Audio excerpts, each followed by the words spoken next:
I'm a 25-year-old man. Jane, 24, is a woman, and Joe, 26, is a man. Just to give you some history, I met Jane last year at her birthday party through Joe's girlfriend. Even though Jane was fun to talk to at first, she became interested in me very quickly and tried very hard to hit on me during the party, which pretty much ruined my time there. I wasn't feeling the same way about them, and I was already seeing someone else at the time. So, the first thing I thought about Jane was that she was needy, annoying, and wouldn't be alone. Unfortunately for me, she became a part of my larger group of friends because she is friends with Joe's girlfriend. Since Joe and I hang out a lot and I'm friends with his girlfriend, I see her at least twice a month. A month after that party, Jane asked me to go on a date for the first time. I told her I had plans with someone else and wasn't interested. After 2 months, when I broke up with my girlfriend at the time, she tried again. I turned down her proposals again and told her I wasn't interested. Soon after, I started dating someone else, but we broke up about 2 months ago. As you might have guessed, Jane has asked me to go on another date since then. I said no once more. That's all for this week. There have been a lot of changes here. Joe was trying to set me up with his girlfriend's friend but wouldn't tell me who he is. He is well aware of the fact that I have turned Jane down several times and am not interested in her. I gave in to his idea of a double date after a lot of what he calls convincing, but I call whining, because I wasn't interested in dating anytime soon. We agreed to meet at Joe's apartment, and lo and behold, Joe, his girlfriend, and Jane are sitting at the dinner table. It's clear that Joe planned for Jane to be my date. I was so damn mad that I couldn't even say a word. I went back and left. People have been texting and calling me nonstop to say what a duck I am and how badly I hurt Jane, etc., and I just turned her down 3 times. I'm not interested in her. You knew that. Your lover knew that, and everyone in our group of friends even makes fun of obsessive Jane. So pretty much everyone knows it. So am I now the fool? If you want to read the top comments before reading the update, I'm not the idiot, but it's clear that your friend is. It's mean to set someone up with someone who turned them down. It's not that you turned around. I would have done the same thing. Jane is just as stupid as the other people. She knew what was going on. I agree that Jane is not a harmless bystander in this case. 6 times, she's been turned down. It's no longer abuse at this point. You're not mistaken. You've been very clear with Jane and your friend about how you feel. You had every right to leave because you had already turned her down 3 times, but she still made it possible for you to turn her down a 4th time. At this point, you're not to blame for making her feel bad. Your friend should have known better than to set you up on a date with someone you have no interest in without telling you first. If I had to guess, though, I'd say that the double date was completely Jane's and your friend's girlfriend's idea. Your friend probably just felt pushed to get you to go. He's still one of my best friends, though. I shouldn't have to deal with that from him, even if it was their idea. Joe is still the one I blame the most. I totally agree with you. Whether he felt forced to tell you or not, as your friend, he should have told you what the girls were planning so that you could have dodged the whole thing. It's okay for you to be mad. Now for the news, I've been asked a lot to give a report over the last 9 weeks or so, even though it's been a little less than 2 months. I was going to make one about a week or 3 ago, but I changed my mind and decided to wait until I had some good news. But, okay, here we go. Not all of you were wrong about how things would turn out.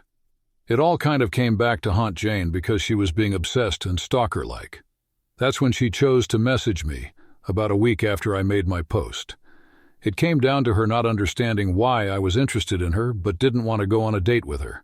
I was only friendly with her and never showed any interest in her. A wall of text that slammed my past relationships and called them all names, mainly to show that I dated the wrong girls, and a strange rant about how everyone thought that she and I were meant to be together, which isn't true. As I said in the last post, our group of friends makes fun of her for being so strange. But she sent it from the wrong account, so you might think this is normal.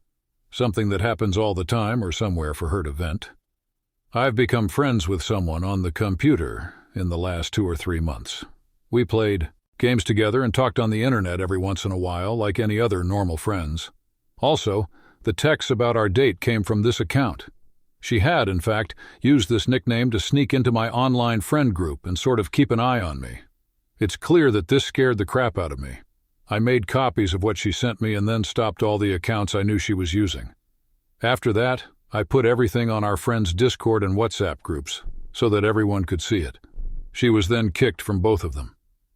Later, Joe called me and said he was truly sorry. He said he had no idea and knew he should not have done it, but his girlfriend was under a lot of pressure from Jane. It turned out that Jane had been pleading with her for months to plan something like this, and she finally gave in. Once more, creepy stuff. Because he messed me up so badly, I told him I needed some time away. I no longer trusted him that way. Jane has been ignored by all of her friends, but she still called me twice. The first time was to say sorry, but it quickly turned into weird nonsense when she started talking about us. She seems to be sure there is a us, and I'm interested. The second time was just to swear at me, both from different accounts. I'm still pretty upset and don't know what to do next. Yeah, she's definitely crazy, dude. Certainly avoided a huge bomb. Keep all of the photos, and if things get worse, you can file a restraining order. Everything she sends me is being kept just to be sure. Make sure everyone you know knows that she is following you around. She might say things that aren't true about you. CA, she sounds a lot like is a complete psycho. OP, all of our friends and a few other people know. That's something I've done. You need to tell the cops about it. When the stalker makes up a fake relationship like that, they will get worse. Most likely the police won't do anything, but writing things down makes it easier to get a protection order. Yes, there are stalkers who want to be with you, stalkers who think they deserve to be with you, and stalkers who think you are already with someone else. All three are dangerous, but each one makes it more likely that someone will attack you physically. It is scary to find out that your stalker's grandfather is your new boss and that he wants to know if you and your stalker have set a date yet. This one went on for years and had a lot going on. To sum up, I went with someone to a prom as a friend. A real friend of mine told me that she was making up scary stories at school. I thought we had known each other for a while. I was scared and worried about what this could mean for my image. We lived very close to each other, but were almost 3 years apart in age. At my old schools, I was picked on, but this is the first school where I've ever felt happy. I stopped talking to her and told the school's administration about her stories. It was back in the day, so she only got in trouble for talking about it. I thought we were over until another friend of hers told me that we were still dating and that the school was trying to keep us apart. They found out that she had been telling her friends for 2 years that we were dating in secret. They took care of it further since we had never been there before. I kept hearing things, but the school pretty much knew they were crazy. I got my diploma, and she stayed. 2 years later, I started working at a local grocery store as a bagger. After the first week, I was getting used to my new job, when one of the guys I knew had been there for a long time came up to my line and asked if we had set a date yet. Since I was by myself, I thought he might have got my name wrong, but he knew my full name. When I tried to figure out what was going on, my body shook and my blood went cold. I told him a quick summary of the things above, after telling him quickly what his granddaughter had told him about a 5-year relationship. Over the next few minutes, it got fixed pretty quickly. After a week, he said sorry and told me not to hear from her again, because he had told his family the news, and she was being taken in to be checked out. Later that year, I went out with a girl from another city, who I met through one of the first social apps available at the time. When we talked about how our names were alike, she told me that she knew my attacker from summer camp and had heard a lot about me. She was pretty scared that none of it was true, especially since I was meant to be on vacation with her friend in a different state right then. She handled things well, and we broke up for other reasons in the end.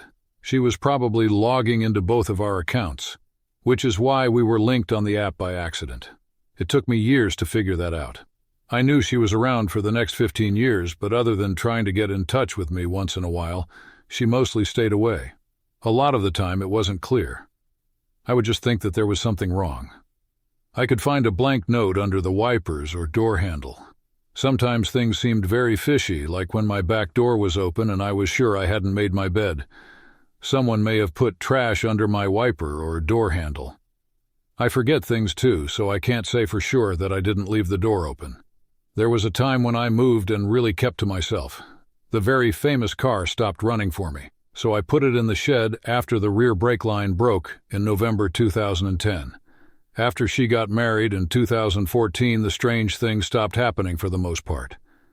I did some work at her grandparents' house in 2017. Her grandma knew who I was, but she couldn't remember the details. Her grandfather could no longer do it. There were pictures of all the grandchildren but hers.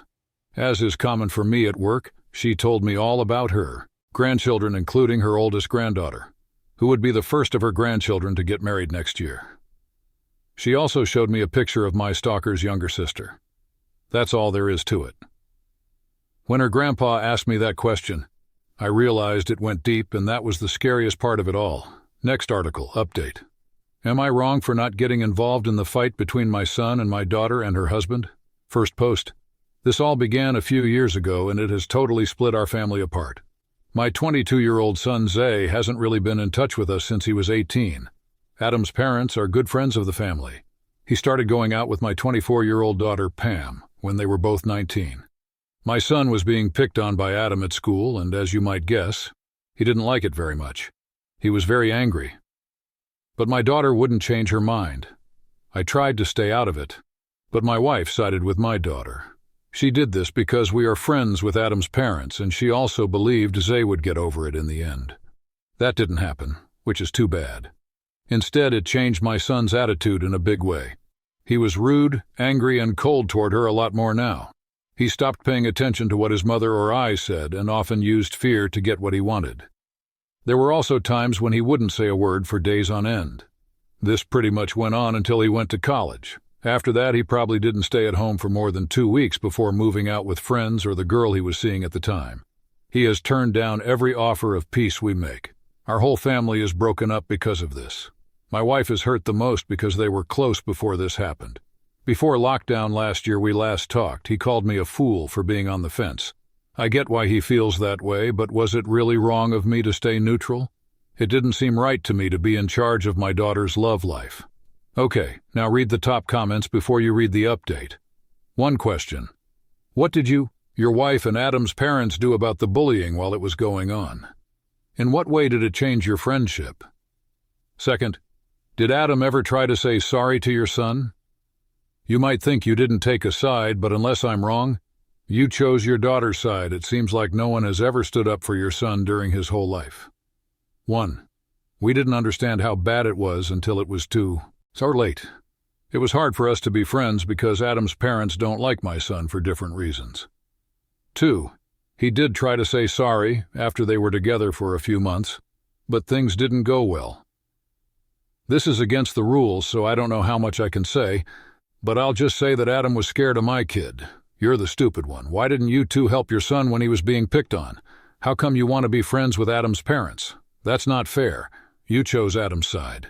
I also don't understand why OP thinks that staying neutral will help anyone. The son's whole family let him down, and now they're seeing what happened. If I were their dad, I would have kicked them out a long time ago too. Yes, you, your daughter, and your wife are all stupid. Your daughter is the dumbest of the 3. That person would never have been my date if they did that to my sister. There has been a big betrayal there. Plus, the fact that your wife backed her bad behavior while you stayed out of it hurt him too. He knows that his sister is more important to her than her son because your wife told him that. She cannot be hurt. You were taking her side when you refused to take part. As a family, you didn't include your son and didn't help him. There was no reason for your son to feel the way he did about this. Your olive trees don't mean anything to him, so he turns them down. Okay, now for the news. I didn't plan to say anything new. We know we were wrong, and we're okay with that. One of my son's uncles told him about the original post, though. He got in touch, and he thought it was funny. He agreed to meet up with us and talk, thanks to my wife. He insisted that I update the post with what I learned from that talk, so here it is. He said with the biggest smile on his face, "Big up to the people who showed love, and all the people who called me petty can go fuck themselves." He also thought it was funny that most of the answers were mean to me even though I was trying to make him look bad. A lot of people probably want to know how he's doing now. I'm glad to say that he has grown out of being rude and is now a very smart and confident young man. Not many people know what he's doing right now, but he's very open and happy about the charity he runs. He was happy to talk in great depth about how he helps kids from poor families get chances, especially in sports. When it came to his sister and Adam, he seemed to not care about them at all. It seemed like he didn't want to talk about two losers that no one really likes. We talked for a long time. While we talked about many things, it seemed like the conversation ended with my son telling us that even if we keep in touch, my wife and I will always be on the outside of his life. My wife and I didn't want this to happen, but we see it as a chance to fix our relationship in the long run. This is what I learned from everything that happened. Does OP still not seem to get it, or is it just me? There's not much kid wants to do with them, and it's not likely to change.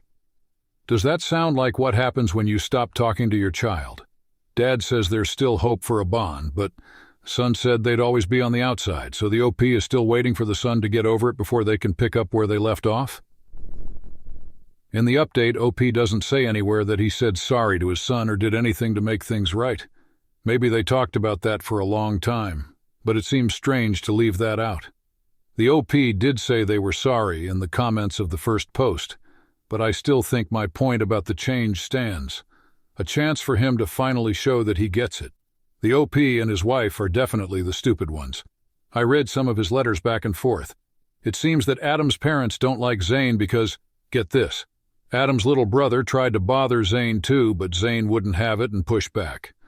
But for some reason, both sets of parents didn't notice that Adam and his brother were picking on Zane. There is a performative dad in OP. He doesn't really love his child. I'm glad the son ran away and is now living his own life. After they were together for a few months, he did try to say sorry, but things didn't go well. This is against the rules, so I don't know how much I can say, but I'll just say that Adam was scared of my kid. You enjoy seeing it. This very funny response to the dad's question. Just out of interest, where did your son learn to stand up for himself? Does he have a cool uncle, grandfather, or teacher? It's clear he didn't learn it from you.